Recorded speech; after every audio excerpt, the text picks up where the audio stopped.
Two police officers are in the hospital after being shot last night in Ferguson, Missouri, and the search is on for the shooter.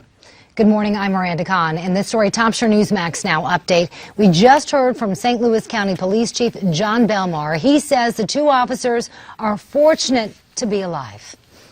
Anytime that you have a through and through wound where the bullet enters your shoulder and comes out the middle of your right back, those are hard hits. So we're lucky, by God's grace, we didn't lose two officers last night. The other officer was hit in the face. The bullet is still lodged near his ear. Both are listed as being in serious condition.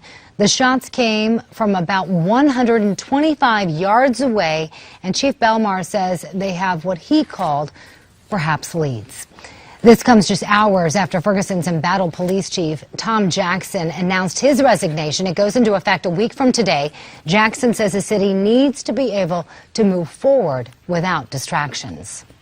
In other news today, more trouble for the Secret Service. Two senior agents, including the second in command and the president's security detail, are now under investigation. The Washington Post first reported that the two agents drove a government car into a White House security barrier after a night of drinking last week. Both agents have been reassigned. And the search resumes today for the Black Hawk helicopter that crashed off the Florida coast Tuesday night with 11 people on board. Last night, there was a candlelight vigil. Hundreds packed a pier praying for the 7 Marines and 4 soldiers, all of whom are presumed dead. Some debris and human remains have washed up along the shore. Battles continue in the Iraq city of Tikrit, held since last summer by ISIS. Iraqi forces have taken back parts of that city, but ISIS is still holding on to several districts near the center of Tikrit. Advances have been slowed by ISIS snipers and bombs. The daughter of a slain Russian opposition leader says she knows who to blame.